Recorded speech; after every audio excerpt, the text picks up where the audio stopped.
Saya pada kesempatan yang baik ini ingin mengucapkan rasa terima kasih yang tak terhingga karena Bapak Ibu-Ibu semua sudah berkreasi, sudah begitu banyak produk-produk yang dihasilkan dari 3 kecamatan ini.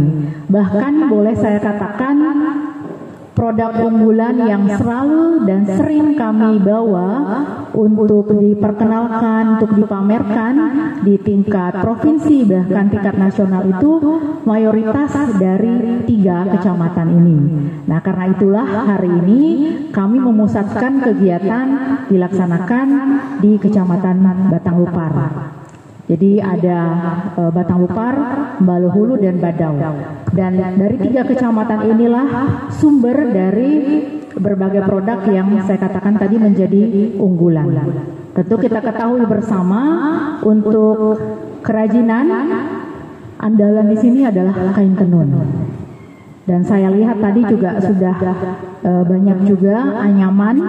Ya, jadi anyamannya juga sudah mulai rapi, sudah mulai bagus. Nah, mudah-mudahan ke depan nanti kita akan melakukan pembinaan lagi. Untuk kain tenun sendiri, saat ini memang di Dekranasda, karena saya juga selaku ketua Dekranasda, cukup fokus untuk membina pengrajin-pengrajin tenun. Tapi bukan berarti juga pengrajin-pengrajin lain tidak dibina. Tapi memang kita bertahap. Dan untuk dari tahun yang lalu sampai sekarang cukup kelihatan hasilnya. Mungkin ibu-ibu penenun sudah mulai merasakan bahwa permintaan demand untuk kain tenun sangat luar biasa. Bahkan tadi seperti disampaikan oleh Ibu Camat, sampai istilahnya belum selesai sudah diorder. Benar ya ibu-ibu ya penenun ya. Jadi memang betul saat ini kain tenun begitu diminati.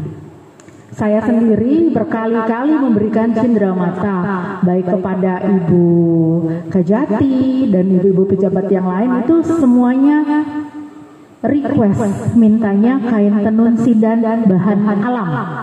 Nah, ini semua bisa seperti ini dikarenakan kita sudah membawa produk kita sampai ke tingkat nasional. Bahkan tenun sidan itu bisa meraih penghargaan Best of the Best di Inakraf di Jakarta. Jadi ini suatu prestasi sehingga permintaan terhadap tenun pun semakin meningkat. Nah, harapan saya ke depan dengan permintaan yang semakin tinggi, dengan semakin populernya kain tenun sidan, maka pengrajin-pengrajin lebih terpacu untuk meningkatkan produksinya, meningkatkan kualitasnya.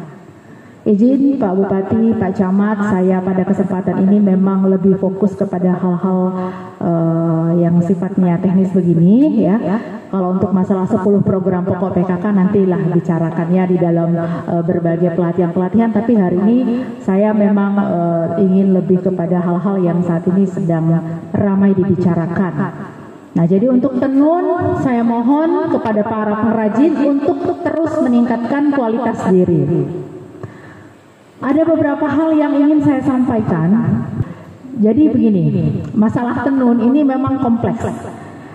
Kemarin cukup ramai dibicarakan, bahkan saya sampai ditelepon oleh beberapa pengurus di Dekranasda provinsi bahwa mengatakan, "Ibu, kain tenun sidan sekarang kok susah banget dicari.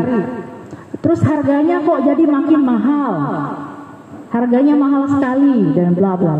Saya katakan, bahkan ada yang mengatakan, "Ibu, ini aja, Ibu bikin satu pintu di Dekranasda." Nah, saya dengan tegas mengatakan tidak. Kenapa? Karena Dekranasda bukan untuk mencari keuntungan. Dekranasda itu adalah untuk pembinaan. Saya justru senang harga kain tenun naik. Kenapa? Karena ibu-ibu yang akan merasakannya. Tetapi ada satu hal yang perlu diketahui oleh ibu-ibu semua, jangan kebablasan. Jangan sampai nanti malah orang jadi nggak mau beli kain tenun karena harganya terlalu tidak masuk akal. Nah, saya sih takutnya banyak tangan makanya jadi mahal. Ibu-ibu terimanya masih sama gitu-gitu aja. Nah, ini yang harus kita jaga. Jadi kepada ibu-ibu semua, tingkatkan kualitas diri, dan kalau bisa stabil supaya panjang. Karena kita tidak mau kain tenun sidan ini hanya sebentar saja populernya. Kita mau sampai seterusnya dan stabil produksi.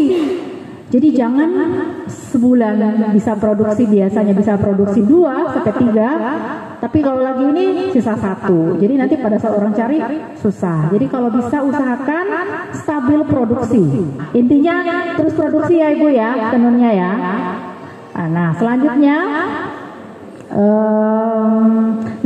terkait isu-isu yang cukup populer saat ini dan sering digaungkan oleh pemerintah, berikutnya adalah stunting. Harus tahu kenapa? Karena penting.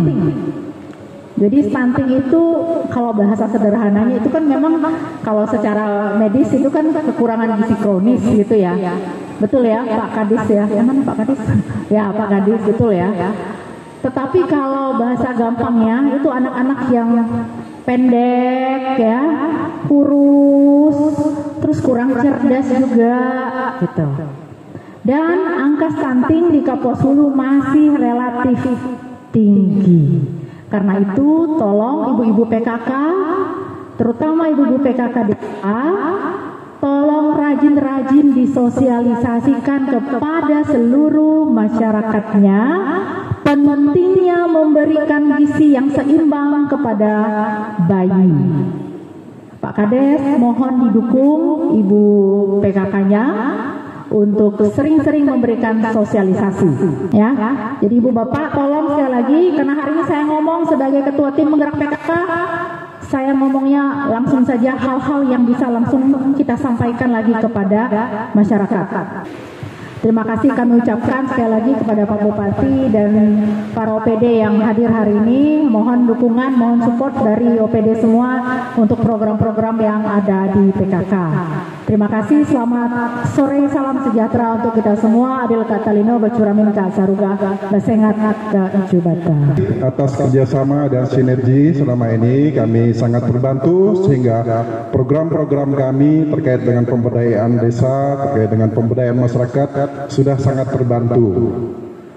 Nah, kami juga bersyukur atas bantuan tim penggerak PKK kepada masyarakat kita sudah membuahkan hasil. Tadi sudah disampaikan Ibu bahwa banyak pembinaan-pembinaan yang dilakukan sehingga beberapa produk terutama yang berkaitan dengan pembinaan itu tadi sudah dikenal oleh dunia luar.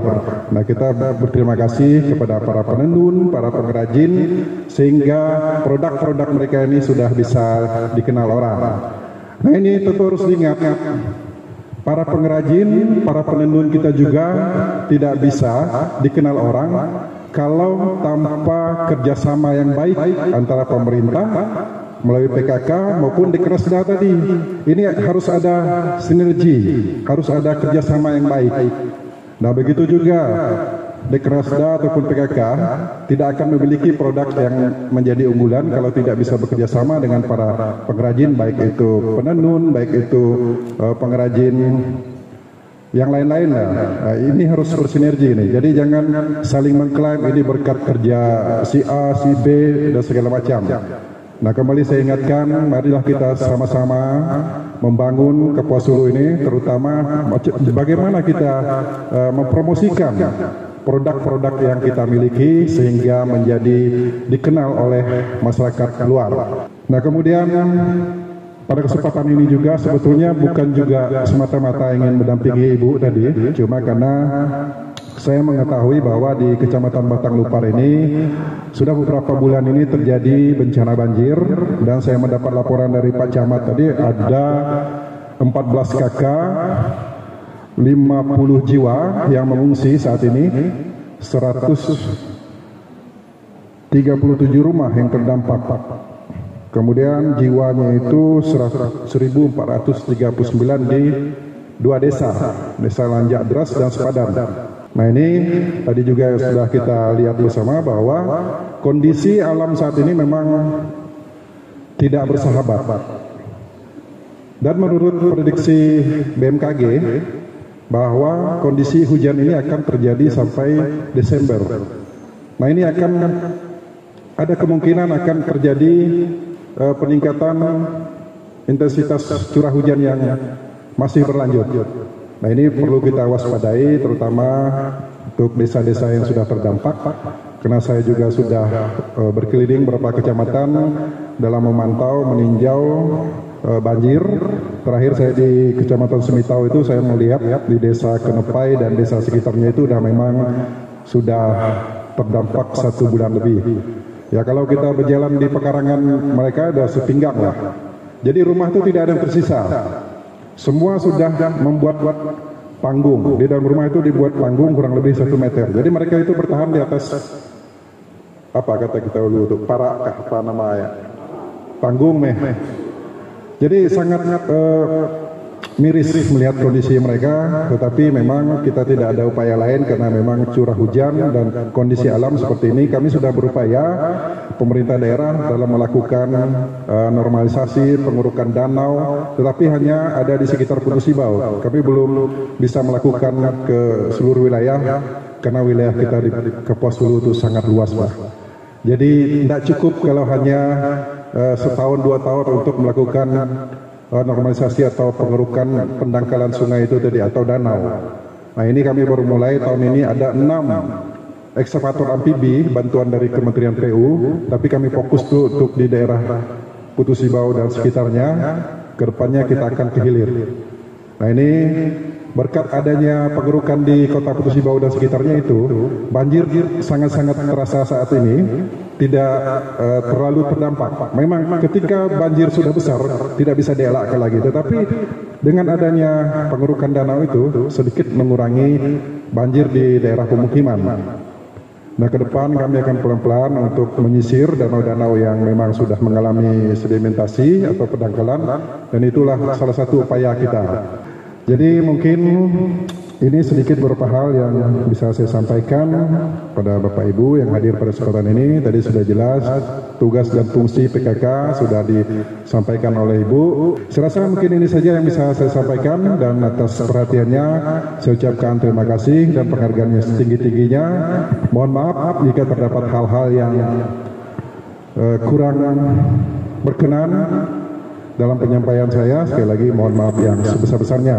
Sekian, selamat sore, salam sejahtera untuk kita semua. Assalamualaikum warahmatullahi wabarakatuh. Adil Katalino Bacuramin Kasaruga Basengat Kajubata.